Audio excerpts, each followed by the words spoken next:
तो हेलो बच्चों, कैसे हो आप लोग। आई होप कि आप अच्छे होंगे और अच्छे से पढ़ाई कर भी रहेंगे। मेरे यूट्यूब चैनल सीखो फिजिक्स में आपका हार्दिक स्वागत है। जैसे कि आप लोग जानते हैं कि हम मोस्ट इंपोर्टेंट सीरीज लेके आए थे और कल आपका फिजिक्स का एग्ज़ाम है 4 मार्च के लिए। तो मैंने सोचा कि क्यों ना आज मैराथन क्लास ली जाए, जिसमें मोस्ट इंपोर्टेंट क्वेश्चन कराए जाएँ। और 4 मार्च को जो एग्ज़ाम होने वाला है उसमें आपको वो क्वेश्चन देखने को मिले। तो उम्मीद करेंगे बेटा कि हम जो आज आपको क्वेश्चंस कराएं वो बोर्ड एग्जाम में ही मिलेंगे आपको। तो ध्यान से सुनेंगे बेटा और ध्यान से समझेंगे हमारी वीडियोस को, देखेंगे ध्यान से, ठीक है, जैसे कि आपको हर एक पॉइंट क्लियर हो जाए। और कोई भी दिक्कत अगर होती है वीडियो में, कोई भी बात समझ में नहीं आती है, तो बेटा आप कमेंट कर सकते हैं और पूछ सकते हैं कि सर ये पॉइंट कैसे आया। फिर हम आपको अगली वीडियोस में उस पॉइंट्स को क्लियर कर रहेंगे, ठीक है। तो आज बेटा हम जो मोस्ट इंपोर्टेंट पॉइंट पढ़ाएंगे उसमें से आज पहला टॉपिक जो होने वाला है वो होगा बेटा गॉस की प्रमेय। गॉस की प्रमेय क्या है? गॉस की प्रमेय की जो उत्पत्ति है वो कूलॉम के नियम से कैसे करते हैं। मोस्ट इंपोर्टेंट, एकदम बिल्कुल मोस्ट इंपोर्टेंट क्वेश्चन है जो बेटा कई एग्जाम में कई बार पूछा गया है आपसे, ठीक है। तो आज उसी पर डिस्कशन हो जाना चाहिए। बेटा हम देखते हैं, हमने लिया गॉस की गॉस की प्रमेय, ठीक है ना। गॉस की प्रमेय क्या होती है बेटा? ये गॉस की प्रमेय, तो जैसे कि मैं बोलूँ बेटा, इस नियम के अनुसार, इस गॉस का जो नियम है उस नियम के अनुसार वो कहते हैं किसी बंद पृष्ठ में, किसी बंद पृष्ठ से गुजरने वाले वैद्युत फ्लक्स का जो मान है ना, वो उस बंद पृष्ठ के अंदर, उसके अंदर जो आवेश रखा है ना, उस आवेश के 1/म्यू नॉट गुने के बराबर होता है। 1/एप्सिलॉन नॉट गुने के बराबर होता है, ठीक है। क्या मतलब हुआ कि जो वैद्युत फ्लक्स है, ये जो वैद्युत फ्लक्स है, इधर लिख लेते हैं नीचे के लिए, वैद्युत जो फ्लक्स है वो उस पृष्ठ के अंदर रखे आवेश के 1/एप्सिलॉन नॉट गुने के बराबर होता है, ठीक है। इस नियम के अनुसार, मतलब गॉस के नियम के अनुसार, ठीक है। तो बात समझ में आई होगी, आई होप कि इसको। तो बेटा हम लिखेंगे, इसमें डेफिनेशन भी लिख लेते हैं कि इस नियम के अनुसार, इस नियम के अनुसार, नियम के अनुसार क्या कहता है? इस नियम के अनुसार किसी किसी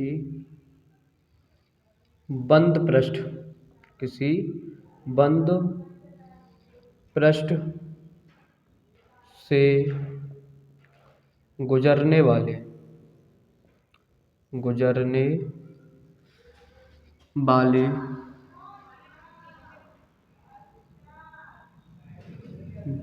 गुजरने वाले विद्युत फ्लक्स, विद्युत फ्लक्स, विद्युत फ्लक्स उस पृष्ठ के अंदर, उस पृष्ठ के अंदर उपस्थित, उपस्थित क्या है कि उस पृष्ठ के अंदर उपस्थित आवेश के, आवेश के 1/एप्सिलॉन नॉट गुना के के बराबर होता है, बराबर होता है। एप्सिलॉन नॉट गुने के बराबर होता है। तो बेटा वही डेफिनेशन हमने यहाँ पे लिखी है आपके लिए, ठीक है। तो एप्सिलॉन नॉट गुने के बराबर होता है। आगे बेटा हम क्या पढ़ेंगे, आगे हम क्या करेंगे, अब हम इस जो गॉस की प्रमेय है, इस गॉस की प्रमेय की उत्पत्ति करेंगे, उपापत्ति जिसे बोले, उपापत्ति करेंगे। किसके नियम से करेंगे? कूलाम के नियम से करेंगे, ठीक है। तो आप पहले इतना नोट कर लीजिए, ठीक है। आई होप कि नोट किया होगा आपने। आगे मैं बात करता हूँ बेटा इसकी उपापत्ति के बारे में, गॉस की प्रमेय की उपापत्ति, ठीक है। तो गॉस की प्रमेय की उपापत्ति लिखेंगे, हेडिंग डालिए आप लोग, गॉस की प्रमेय की उपापत्ति। गॉस की प्रमेय की उपापति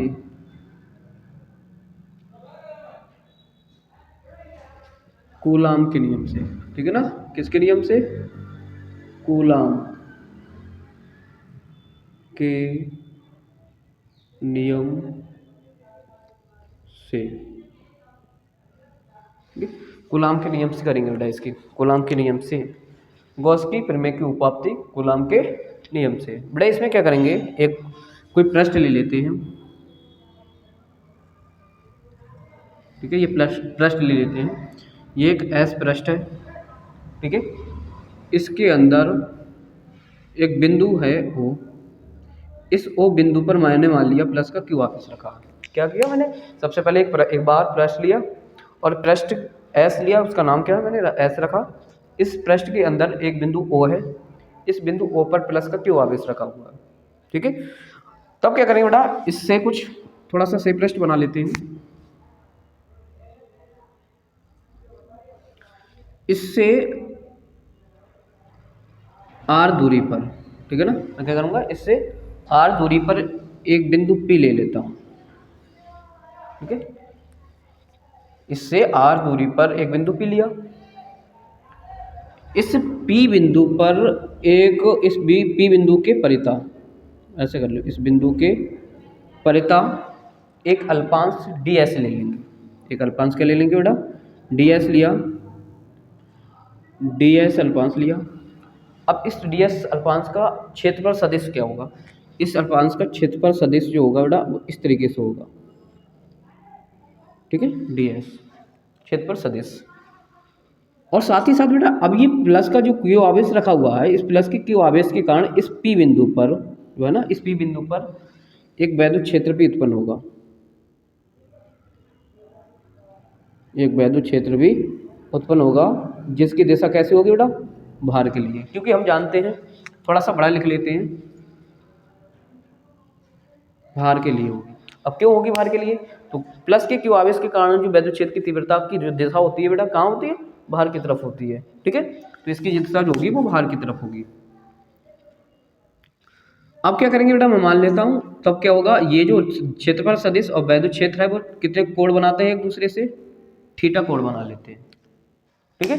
तो सबसे पहले हम क्या करेंगे, सबसे पहले हम इसकी लैंग्वेज लिखेंगे बेटा, क्या क्या लिखेंगे, वो तो आपको ही लिखनी है बेटा, हम समझा देते हैं एक बार, लैंग्वेज क्या होगी बेटा इसकी। सबसे पहले लेंगे, मानेंगे, माना प्लस का क्यू आवेश किसी भी एस पृष्ठ के अंदर ओ बिंदु पर रखा हुआ है, ठीक है, इस पृष्ठ से इस पृष्ठ पर आर दूरी पर, इस पृष्ठ ओ प्लस के क्यू आवेश से आर दूरी पर इसी पृष्ठ पर, एस पृष्ठ पर एक बिंदु पी स्थित है, ठीक है, इस पी बिंदु के परिता एक अल्पांश ds ले लेते हैं, ठीक है।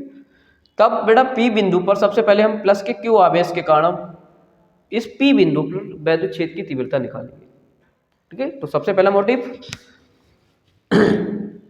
बिंदु पी, बिंदु ओ पर स्थित, ओ पर स्थित,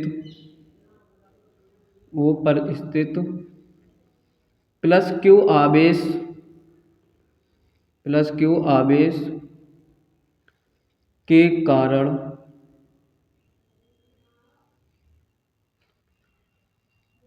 बिंदु P पर, बिंदु P पर वैद्युत क्षेत्र की तीव्रता निकालेंगे। E बराबर बेटा क्या हो जाएगा यहाँ पे, 1/4 पाई एप्सिलॉन नॉट क्यू बटे के आर स्क्वायर। दूसरी बात, ये वैद्युत क्षेत्र है, इसकी दिशा कैसी है, किस दिशा में, तो O से P की दिशा में है, दिशा में, ठीक। अब अगली बात की मैं बात करूं बेटा, अब यहां से तो यहां पे इस P बिंदु पर वैद्युत क्षेत्र की तीव्रता क्या है, E है, ठीक है। दूसरी बात बेटा, अब ये अल्पांश है हमारा जो ds अल्पांश है, इस अल्पांश से कुछ वैद्युत फ्लक्स गुजरेगा, ठीक है। तो हम लिखेंगे यहाँ पे, तब अल्पांश अल्पांश ds से गुजरने वाला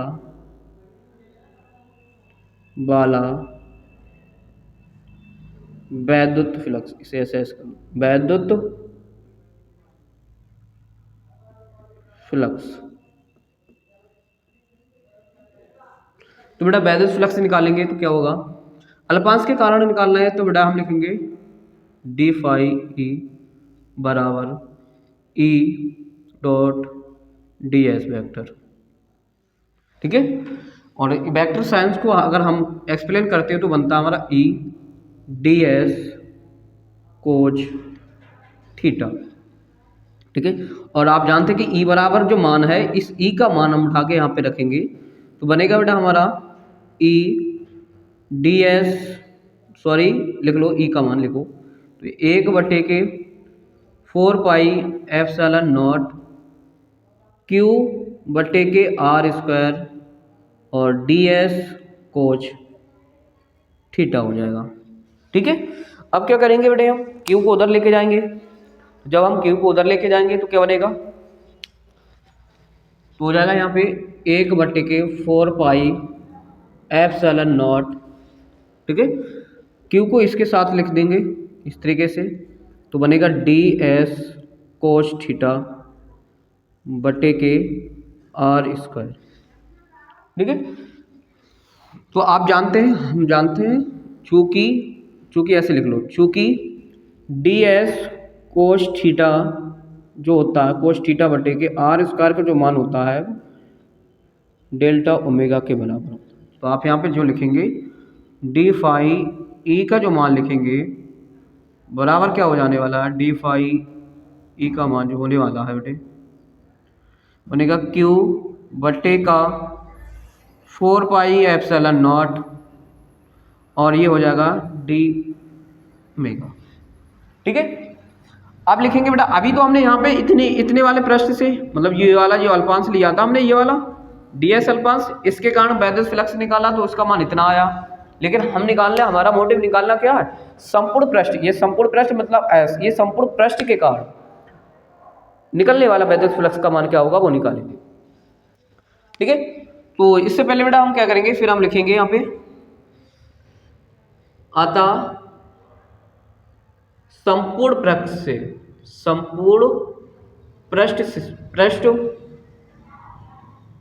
S से गुजरने वाला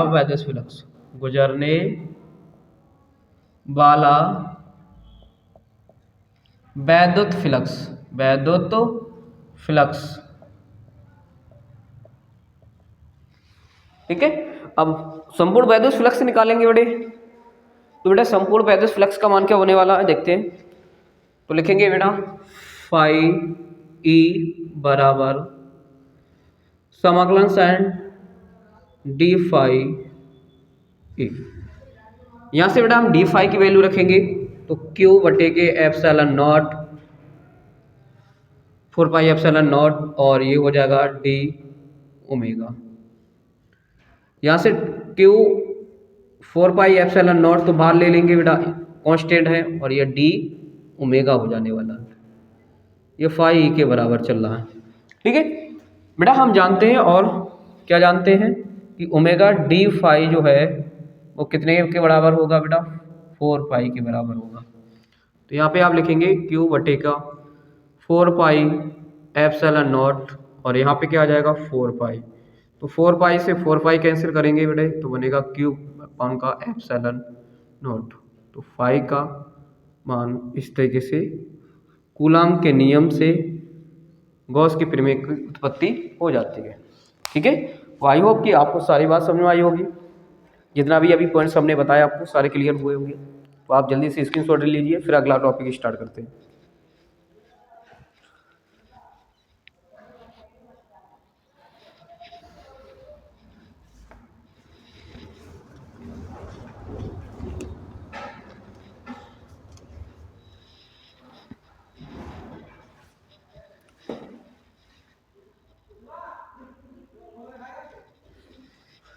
आई होप कि आपने सारी बात लिख ली होगी। अब बेटा अगला टॉपिक स्टार्ट करते हैं हम लोग। ठीक है, तो अगला टॉपिक स्टार्ट करेंगे तो क्या लिखेंगे?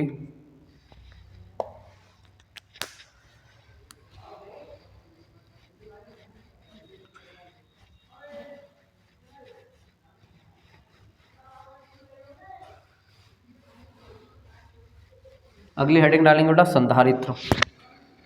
संधारित्र क्या है बेटा? संधारित्र का सिद्धांत पूछा जाता है और समांतर प्लेट संधारित्र के बारे में भी पूछा जाता है बेटे। तो अभी हम जो टॉपिक पढ़ेंगे बेटा, पढ़ेंगे संधारित्र। संधारित्र क्या है, ठीक है।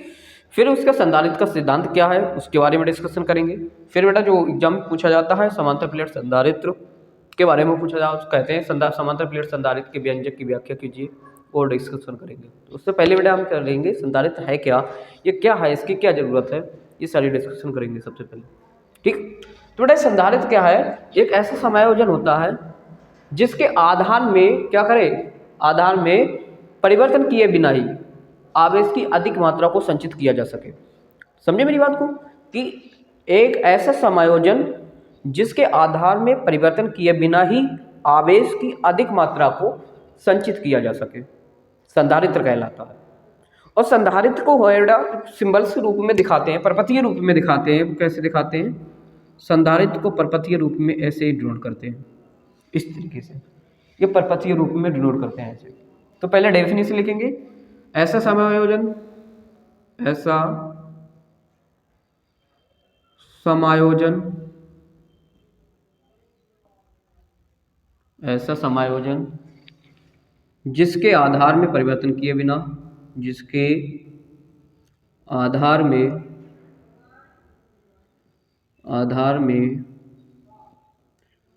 परिवर्तन किए बिना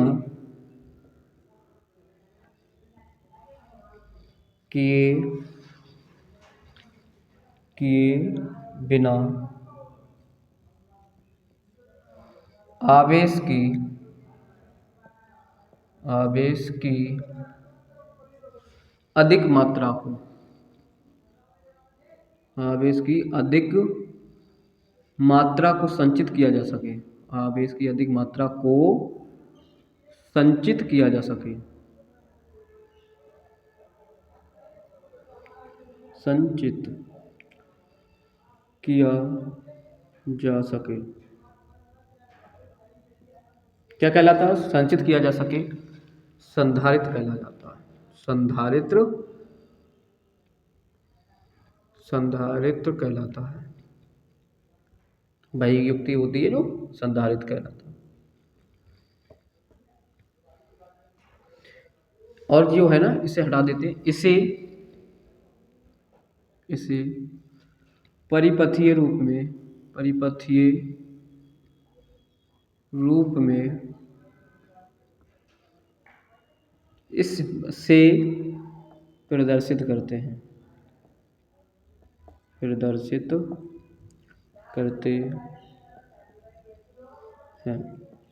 ठीक है। अब क्या करेंगे बेटा? आई होप कि ये तो बात समझ में आई होगी। अब इस संधारित्र किस सिद्धांत पे कार्य करता है? जो संधारित्र है इसका सिद्धांत क्या होता और उसके साथ ही साथ इसकी धारिता का फार्मूला क्या होगा वो ड्राइव करेंगे। पहले अब हेडिंग डालेंगे बेटा संधारित्र का सिद्धांत। संधारित्र का सिद्धांत, संधारित्र का सिद्धांत, प्रिंसिपल ऑफ कैपेसिटर, ठीक है, प्रिंसिपल ऑफ कैपेसिटर। कैसे वर्क करता है बेटा? इसमें क्या होता है, हम एक मान लेता हूं, मेरे पास एक प्लेट ए है, ए प्लेट है, ठीक है। इसको मैंने क्या किया, आवेशित कर रखा है, प्लस क्यू आवेश देकर इसे आवेशित कर रखा है इस तरीके से, ठीक। अब क्या करें बेटा, इसके पास में ही इसके समान आकार की एक प्लेट भी ले लें, बी प्लेट लें, जो कैसी लें, अनावेशित ले लें, अनावेशित। सही है बेटा। अगर हम अनावेशित प्लेट ले लिया, हमने मान लिया, तो क्या होगा, स्तर अन्योन्य प्रेरण की क्रिया होगी, स्तर प्रेरण की क्रिया, स्तर प्रेरण की क्रिया, स्तर प्रेरण की क्रिया होगी।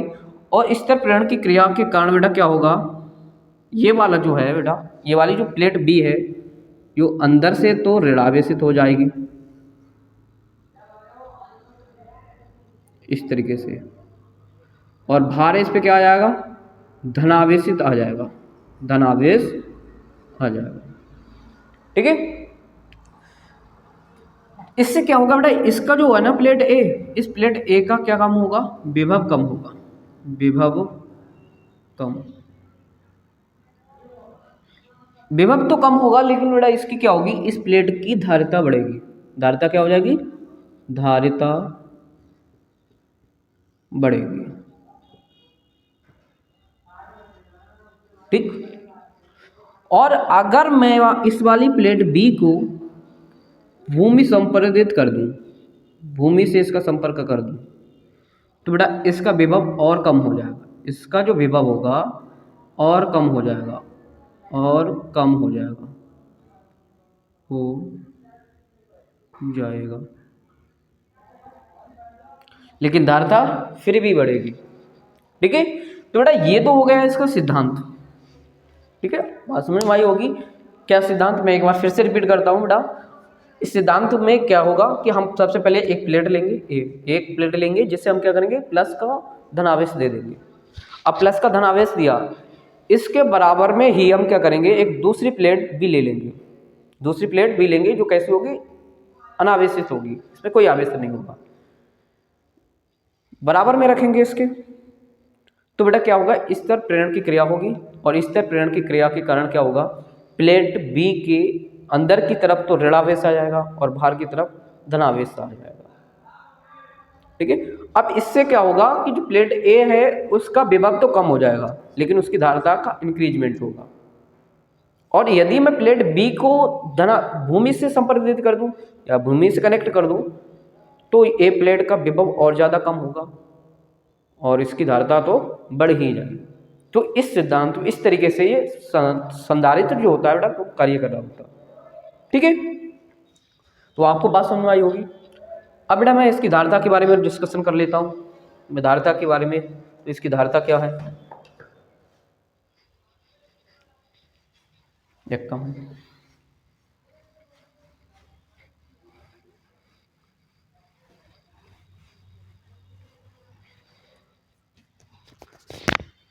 यदि धारिता हेडिंग ही डालो, धारिता,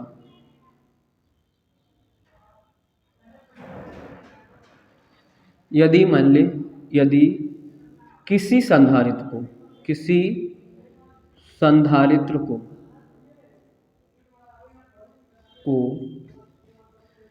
क्यू आवेश देने पर, क्यू आवेश देने पर ठीक है, क्यू आवेश अगर देते हैं तो बी विभवांतर उत्पन्न हो जाता है, बी विभवांतर उत्पन्न हो जाता है, उत्पन्न हो जाता है, हो जाता है, तब धारिता C बराबर बेटा क्या होगी, Q बटे का B, C बराबर Q बटे का B होता है। इससे धारिता का फार्मूला निकल के आ जाता है बेटा। और इसका जो मात्रक होता है बेटा, इसका मात्रक हम दो प्रकार से लिख सकते हैं, एक तो कूलाम प्रति वोल्ट होगा, कूलाम प्रति वोल्ट, या बेटा फेरेड, फेरेड बोलते हैं, फेरेड। ठीक है, तो इसका जो मात्रक होगा, मात्रक की बात करें, मात्रक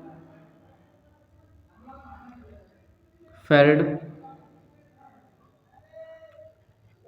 फेरेड होगा, जो इसकी बड़ी मात्रा को ज्ञात करने के लिए, इसकी बड़ी मात्रा को बताता है, बड़ी मात्रा को बताता है। अब ये बड़ी मात्रा, लेकिन इसका हम उपयोग क्या करते हैं, छोटी इकाई में करते हैं। मतलब इसे इसे इसे अधिकांशता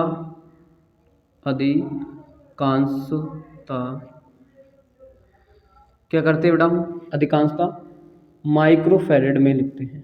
माइक्रोफैरेड में इस तरीके से माइक्रोफैरेड में लिखते हैं।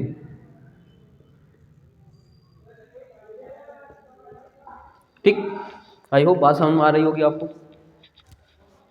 तो अभी तक हमने पढ़ा संधारित्र क्या है, सिद्धांत क्या है उसका, और फिर उसकी धारिता क्या है, इसकी धारिता को किस में मापते हैं, इसका मात्रक क्या होता है, सारी बातें डिस्कशन हो चुकी है। तो जल्दी से स्क्रीनशॉट ले लीजिए। फिर बेटा संधारित्र के तो कई प्रकार हैं, लेकिन हम आज पढ़ेंगे उस समांतर प्लेट संधारित्र के बारे में जो मोस्ट इंपोर्टेंट होता है, जिसका व्यंजक हमें निकालना होता है। ठीक है, तो जल्दी नोट कीजिए।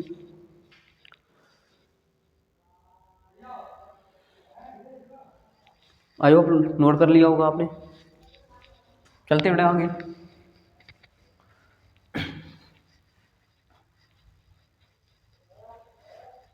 अब हेडिंग डाल लीजिए बेटा जल्दी से, समांतर प्लेट संधारित्र।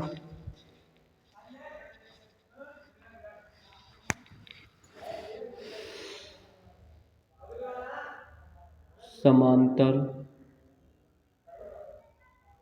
प्लेट संधारित्र।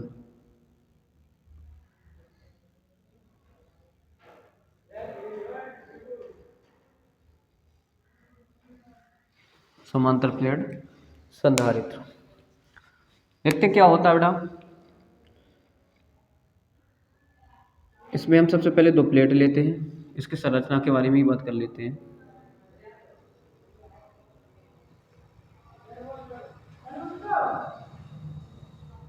क्वेश्चन पूछा जाता है बेटा समांतर प्लेट संधारित्र के लिए व्यंजक का निगमन कीजिए। व्यंजक का निगमन कीजिए, ये क्वेश्चन पूछा जाता है। हम दो प्लेट रखेंगे जो एक दूसरे के समांतर होंगे। प्लेटें समांतर रखने के कारण ही इसे समांतर प्लेट संधारित्र कहते हैं। ठीक है, ये ए प्लेट ले लेते हैं, ए प्लेट, और ये बी प्लेट लेते हैं। ये एक दूसरे से कितनी दूरी पर रखेंगे? डी दूरी पर रखते हैं। ठीक है, अब क्या करेंगे बेटा, हम यहां से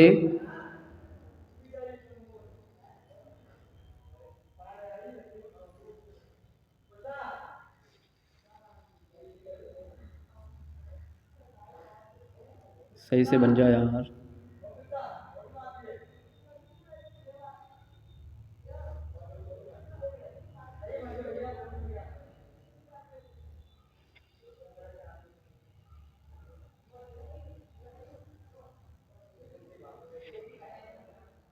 इसको बेटा हम क्यू आवेश देते हैं। अगर हम धनावेश देते हैं, इसे प्लस का क्यू आवेश देते हैं, कि हमने क्या किया, इसे प्लस का क्यू आवेश दिया। ठीक, तो बेटा हमने प्लेट ए को हम क्या करेंगे, धनावेश देंगे। अब धनावेश देंगे तो बेटा प्लस स्तर प्रेरण की क्रिया के कारण इस पर ऋणावेश आ जाएगा। इसके अंदर की तरफ क्या आ जाएगा? ऋणावेश आ जाएगा।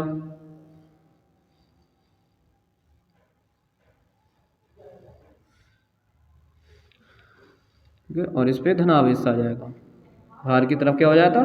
धनावेश आ जाएगा। इसका कनेक्शन अगर हम किसी पृथ्वी से कर देते हैं, मान लिया यहाँ से उठाया मैंने, इसका कनेक्शन पृथ्वी से करेंगे, तो बेटा पृथ्वी से करने से ये ऋणावेश धनावेश जो है वो इसके पृथ्वी में चला जाता है और उससे ऋणावेश बचता है। तो बेटा देखो, इधर धनावेश इधर ऋणावेश, तो इनके बीच, इन प्लेटों के बीच एक वैद्युत क्षेत्र उत्पन्न हो जाएगा। क्या उत्पन्न हो जाने वाला है बेटा? एक वैद्युत क्षेत्र ई उत्पन्न हो जाने वाला है, और इसकी दिशा प्लस से ऋण आवेश की तरफ होगी। धनावेश से मतलब ऋण आवेश की तरफ इसकी दिशा होने वाली है। ई एक वैद्युत क्षेत्र उत्पन्न हो जाता है। ठीक है, तो बेटा इनके बीच में जो वैद्युत क्षेत्र उत्पन्न हुआ है, हो जाता है किसकी क्रिया के कारण?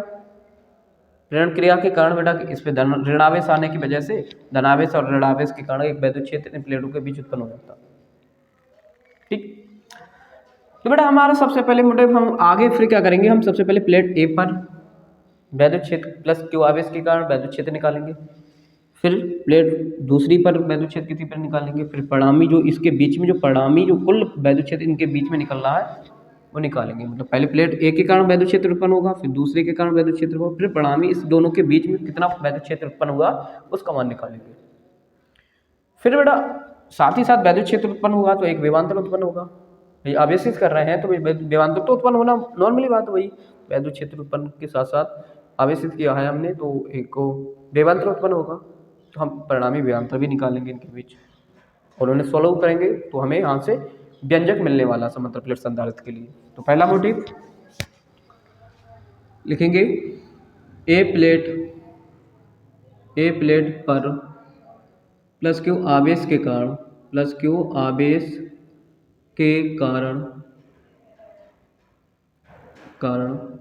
वैद्युत क्षेत्र E1 मान लेते हैं बेटा बराबर न्यू 2 एप्सिलॉन नॉट होगा। सही। आगे बात करें बेटा, अब हम प्लेट बी की बात करेंगे। बी प्लेट के कारण पर माइनस क्यू आवेश के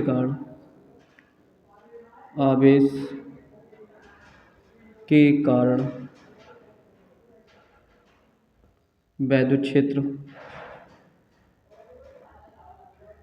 क्या हो जाएगा बेटा, E2 बराबर हो जाएगा न्यू 2 एप्सिलॉन नॉट। फिर इन दोनों प्लेटों के मध्य में जो वैद्युत क्षेत्र निकला है कुल वैद्युत क्षेत्र को निकालेंगे। तो लिखेंगे अतः प्लेटों के मध्य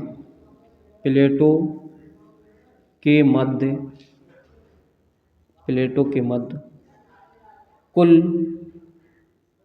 वैद्युत क्षेत्र E बराबर क्या हो जाने वाला है, E बराबर E1 प्लस का E2। क्या दोनों प्लेटों के जो वैद्युत क्षेत्र उत्पन्न होगा दोनों प्लेटों पर उनका अगर हम सम कर दें तो उनके मध्य में कुल वैद्युत क्षेत्र कितना होगा वो पता चल जाएगा। ठीक है, समझ आ रही है बात। आगे चले बेटा, फिर मैं वैल्यू रखेंगे E1 की वैल्यू क्या वो रखेंगे, E2 की वैल्यू रखेंगे और देखते हैं क्या सोल्यूशन होता है।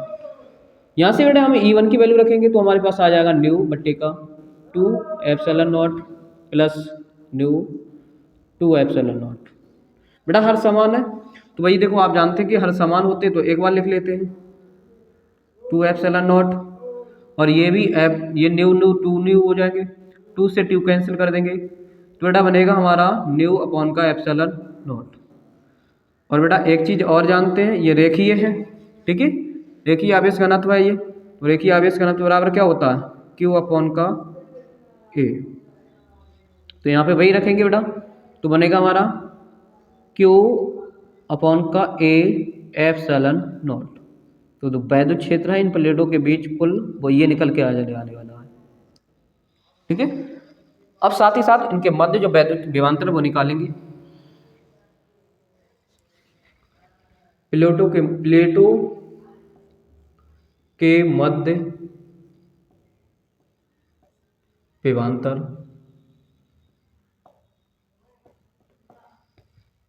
विभवांतर B बराबर क्या होगा, वैद्युत क्षेत्र कुल वैद्युत क्षेत्र। ठीक है, और बीच की दूरी, प्लेटों के बीच की दूरी, प्लेटों के बीच की दूरी।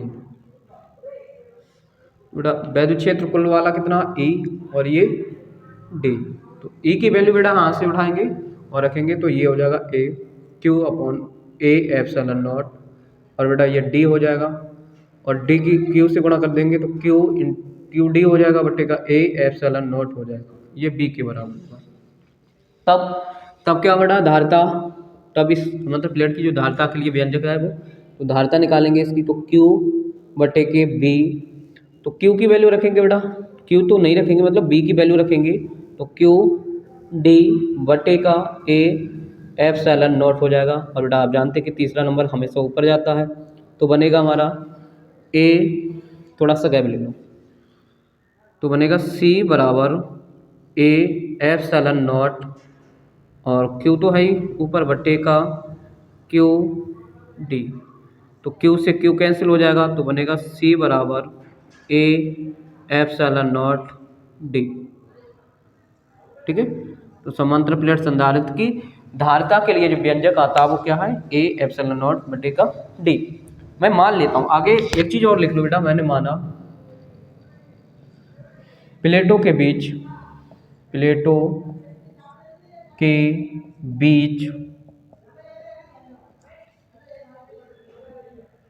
के परावैद्युतांक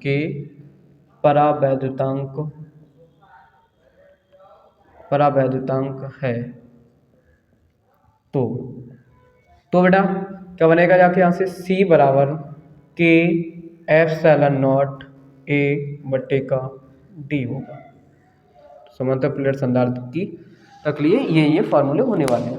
ठीक है, तो आई होप कि आपको बात समझ में आ रही होगी। सारी बात लैंग्वेज आप लिख ही लेंगे, डायग्राम के थ्रू हमने समझा दिया आपको। ठीक है, तो जल्दी से आप स्क्रीनशॉट ले लीजिए। आगे फिर हम स्थितियां पढ़ेंगे, समांतर प्लेट संधारित्र की धारिता जो है वो किन किन बातों पर निर्भर करती है। ठीक है, जल्दी करूँ।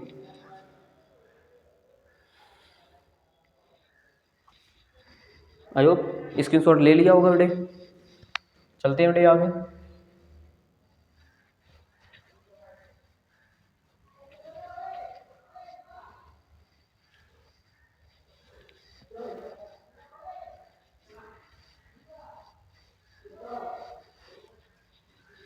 तो स्थितियां पढ़ेंगे बेटे उसकी किन किन बातों पर निर्भर करती है।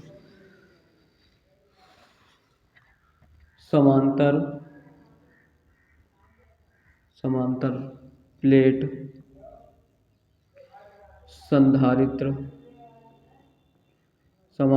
संधारित्र की धारिता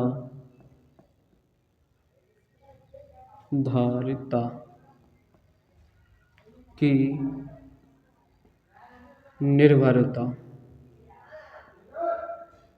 सही है? ये देखेंगे तो बेटा अभी हमने पढ़ा के एप्सिलॉन नॉट ए बटे डी। पहली स्थिति क्या हुआ कि जो धारिता है वो परावैद्युतांक कैसे होती है, परावैद्युतांक के अनुक्रमानुपाती होती है।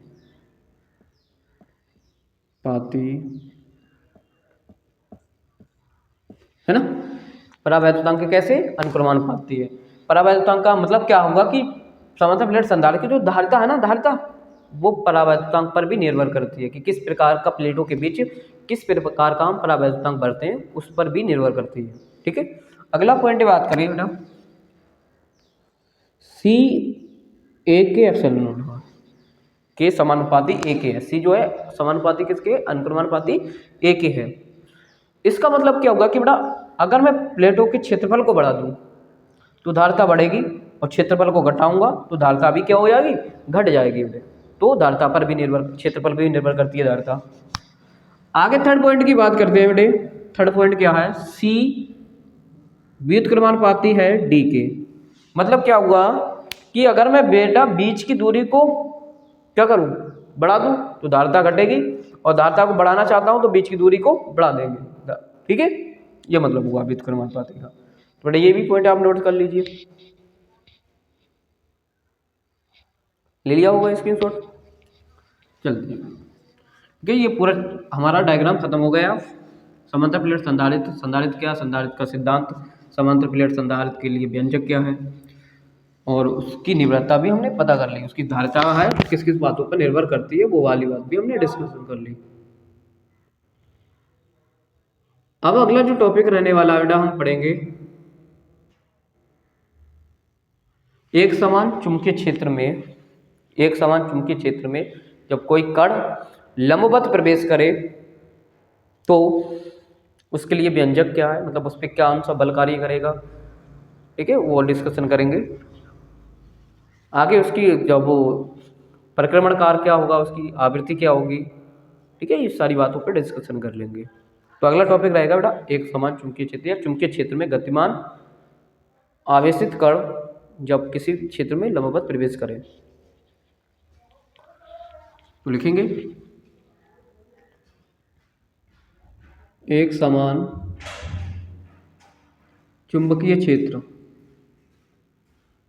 एक समान चुंबकीय क्षेत्र में जब कण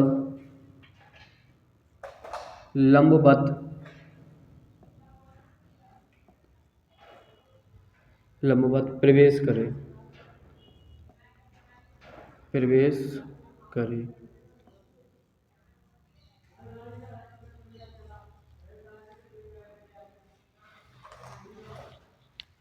तो इसमें क्या करेंगे बेटा, सबसे पहले एक चुंबकीय क्षेत्र ले लेते हैं। उस चुंबकीय क्षेत्र को हम क्रॉस से डिनोट कर देते हैं। क्रॉस का डिनोट का मतलब क्या होगा कि जो चुंबकीय क्षेत्र है ना वो तल के लंबवत नीचे की ओर है। क्रॉस क्या बताता है कि जो चुंबकीय क्षेत्र हमने लिया है उस चुंबकीय क्षेत्र की जो दिशा है वो तल के कैसे लंबवत नीचे की ओर है।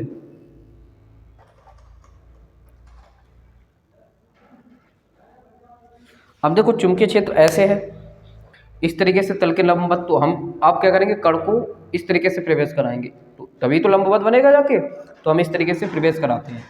तो हम मान लिया ये कण आया और यहाँ पे आ गया। अब कण वही इस तरीके से ऐसे गति कर रहा है, चुंबकीय क्षेत्र ऐसे, कण ऐसे गति करके जा रहा है। तो बेटा हम क्या करेंगे, इस पर एक बल लगेगा। भाई आप जानते हैं कि जब चुंबकीय क्षेत्र में कोई कण गति करेगा, आवेशित कण गति करता है तो इस पर एक बल कार्य करने लगता है जिसे क्या बोलते हैं, लोरेंज बल। अब भाई इस पर एक लोरेंज बल कार्य कर रहा होगा, तो उसकी दिशा क्या है बेटा, तो उसकी दिशा को हम पहचानेंगे बेटा। तो देखो उसके लिए हम क्या करते हैं, फ्लेमिंग के दाएं हाथ की हथेली का नियम लगाते हैं। बल की दिशा ज्ञात करने के लिए दाएं हाथ की हथेली का नियम लगाएंगे। तो बेटा देखो मैं इधर से दिखाता हूँ बेटे, अगर मान लिया देखो चुंबकीय क्षेत्र ऐसे, ठीक है, चुंबकीय क्षेत्र ऐसे अंदर की है, कण ऐसे गति कर रहा है अंगूठे की दिशा में, ठीक है। अब कण बेटा ऐसे गति कर रहा है तो कण को कैसे रखें, मतलब अंगूठे को इस तरीके से रखेंगे जैसे कि कण जिधर गति कर रहा है उधर की तरफ अंगूठे को रखेंगे। चुंबकीय क्षेत्र को क्या रखेंगे, उंगलियों को रखेंगे चुंबकीय क्षेत्र की दिशा में। तो हमने उंगलियों को चुंबकीय क्षेत्र की दिशा में कर दिया, अंगूठे को क्या कर दिया, बेग की दिशा में, कण के बेग की दिशा में। तो बेटा इस पे जो हथेली है वो हथेली क्या बताती है, बल की दिशा को बताती है। मतलब क्या होगा कि कण पर जो बल लगेगा बेटे वो बल लगेगा इस तरीके से, ठीक है। तो कण जाना तो ऐसे चाहिए, तो ऊपर की अंदर की ओर बल लगने के कारण से इससे मुड़ जाएगा। फिर बेटा फिर से वही स्थिति, अब वही बल देखो कण तो ऐसे गति करेगा, ठीक है, इस तरीके से कण तो ऐसे गति करना चाहिए, अभी तो ऐसे कर रहा है, अब ऐसे चुंबकीय क्षेत्र को अंदर लिया तो फिर भी बल ऐसे लगेगा। तो अब की बार में भी बेटे ऐसे ही बल लगेगा, जाना ऐसा चाहिए था लेकिन अंदर की ओर बल लगने के कारण इस तरीके से, फिर वही स्थिति बेटा इसे इस तरीके से मुड़ाती जाएगी, जाना ऐसे चाहिए था लेकिन बल ऐसे लगेगा इस पर, फिर ऐसे ही स्थिति चलती रहेगी बेटा। और इस तरीके से कण इस पर जो बल लगेंगे वो अंदर की ओर लगने वाले हैं, ठीक है। तो जो बल लगेंगे बेटा एकदम अंदर की ओर लग रहे होंगे। अब भाई अंदर की ओर लगने के कारण ये जो कण होगा वो कैसे गति करेगा, तो इस कण की जो गति हो जाएगी वो कैसे हो जाएगी, वृत्ताकार गति हो जाएगी, ठीक है। तो बेटा थोड़ी सी लैंग्वेज लिखेंगे कि माना एक प्लस का क्यू आवेश है जो एक समान चुंबकीय क्षेत्र बी में गति कर रहा है, तब अभी लंबवत गति प्रवेश करता है तो बेटा इस पे थीटा जो कोण हो जाएगा वो 90 हो जाएगा। तब इस पे जो बल होगा वो देखते हैं। तो बल बेटा जो हो जाएगा वो क्यू बी साइन थीटा। अब भाई लंबवत हमने प्रवेश कराया तो इस वजह से क्यू वी साइन 90 हो जाने वाला है। तो यहाँ पे बनेगा क्यू वी, आप जानते हैं कि साइन जो 90 है उस साइन 90 की जो वैल्यू होती है वो कितनी होती है, 1। तो इस वजह से क्यू वी हो जाएगा यहाँ पे। तो एफ बराबर क्या बना बेटा फार्मूला, क्यू वी। अब एक चीज और बता दे बेटा, वो चीज समझो बेटा, इसमें जो होगा ना, अब इसमें जो बल लग रहा है ना, चुंबकीय क्षेत्र और जो है वेग है उन दोनों एक दूसरे के कैसे लंबवत है। अब लंबवत होने के कारण बेटा क्या होगा, इस चुंबकीय क्षेत्र जो कण गति कर रहा है इस चुंबकीय क्षेत्र के अंदर, उसका परिणाम तो नहीं बदलने वाला लेकिन दिशा बदल जाती है। अब इसकी दिशा बदल जाती है, साथ ही साथ इसकी गतिज जो ऊर्जा होगी वो भी नियत रहेगी। गतिज ऊर्जा भी क्या रहने वाली है, नियत रहने वाली है।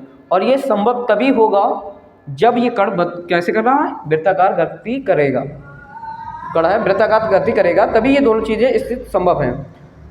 तब क्या होगा बेटा, इस पर जो लोरेंज बल लग रहा है, इस लोरेंज बल एक अभिकेंद्र बल भी लगाएगा। क्या करेगा?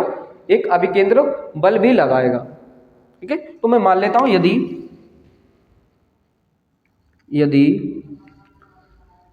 आर पथ में पथ की त्रिज्या में m द्रव्यमान का एक कण वृत्ताकार गति करता है।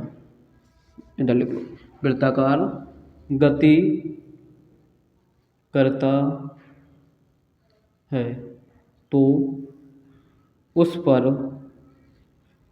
एक अभिकेंद्र बल लगता है, जो F बराबर किसके हो जाएगा बेटा? F बराबर मैं बात करूं तो mb² बटे r के हो जाएगा। mb² बटे r के हो। ठीक है, आगे आप जानते हैं कि जो F है, ये वाला F, इन वाले F, ये दोनों के मान बराबर हैं, तो हम इसे ऐसे लिख सकते हैं कि QVV बराबर mb² बटे के r। हम पथ की त्रिज्या निकालेंगे यहाँ से, तो r बराबर जो बन जाएगा वो mb² बटे का QVV हो जाएगा। जहाँ से एक b से एक b कैंसिल करेंगे तो बनेगा बेटा mv बटे का QV। मतलब क्या हुआ बेटे कि जो r है वो बराबर है mv बटे QV।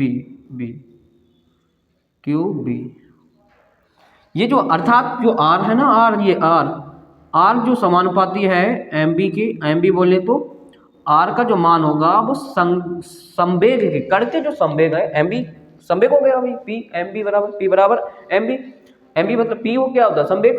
तो पथ की जो त्रिज्या है वो पथ की त्रिज्या कण के संवेग के कैसे होने वाली है? अनुक्रमानुपाती होगी, जबकि वैद्युत क्षेत्र और चुंबकीय क्षेत्र तथा आवेश के व्युत्क्रमानुपाती होगी। सही, आगे लिखो बेटा। इसके बाद हम इसका परिक्रमण काल निकालेंगे कि इसका परिक्रमण काल क्या होगा और इसकी आवृत्ति क्या होने वाली है वो निकालेंगे। तो स्क्रीनशॉट ले लिया होगा स्क्रीनशॉट आपने। आगे चलते हैं बेटे, अब इसका निकालेंगे परिक्रमण काल।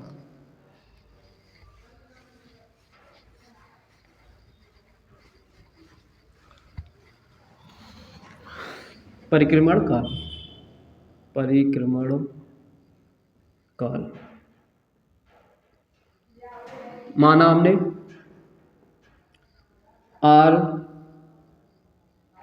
पथ की त्रिज्या पर एक कण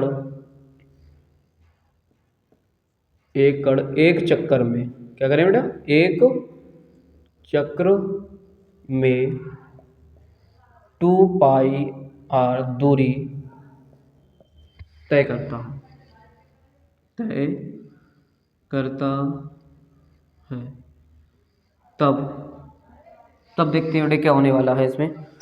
तब जो देखेंगे जो भी होगा,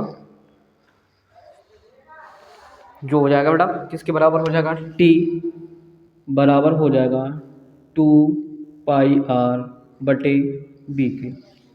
तब इसका जो परिक्रमण काल होगा उसका मान क्या होगा? 2πr बटे के b के बराबर होगा। जहाँ से बेटा हम फार्मूले से अभी r का जो मान निकाल के लेके आए हैं वो r का मान रखेंगे यहाँ पे, तो 2πb, और यहाँ से हम बात करें तो r का मान जो अभी निकाल के ले आए तो mb बटे के QB b से b कैंसिल कर देंगे तो यहाँ से बनेगा 2π बटे के QB। इससे क्या पता चलता है कि जो कण है ना, उस कण का जो आवर्तकाल होगा वो वेग पर निर्भर नहीं करेगा। इससे ये पता चलता है कि जो उसका आवर्तकाल है कण का, वो आवर्तकाल कण के वेग पर निर्भर नहीं करेगा। लिखेंगे, अतः कण का कण का वेग, कण का आवर्तकाल, आवर्तकाल, कण का आवर्तकाल किस पर निर्भर नहीं करता? कण के वेग पर, कण के वेग पर निर्भर नहीं करता, निर्भर नहीं करता है, नहीं करता है। ठीक है, कण के वेग पर निर्भर नहीं करेगा। आगे बेटा इसकी आवृत्ति निकाल लेते हैं, कण की आवृत्ति। तब कण की आवृत्ति, कण की आवृत्ति, आवृत्ति को n से डिनोट करते हैं, जो क्या होती है, आवर्तकाल के व्युत्क्रमानुपात के बराबर होती है। मतलब आवर्तकाल के व्युत्क्रम को आवृत्ति कहते हैं। ठीक है, तो यहाँ से t की वैल्यू रखेंगे बेटा, n बराबर t की वैल्यू रखेंगे तो t बराबर क्या हो जाएगा, 2 पाई क्यू बी। यहाँ से q ऊपर चला जाएगा तो क्यू बी बट्टे के 2 पाई, ये n के बराबर हो जाएगा। ठीक है, तो इससे भी ये पता चलता है कि जो उसकी कण की आवृत्ति होगी वो किस पे निर्भर नहीं करेगी, कण की जो आवृत्ति होगी वो उसके कण की जो आवृत्ति है वो वेग पर निर्भर नहीं करती है।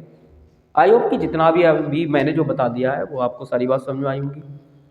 ठीक है, तो बट अभी भी अगर आपको इसमें भी कोई डाउट रह जाता है तो आप ज़रूर बताएं कि सर इसमें ये डाउट रहा, कमेंट करेंगे और हम आपके सॉल्यूशन करेंगे अपनी वीडियो के थ्रू। ठीक है, तो thank you for watching my videos.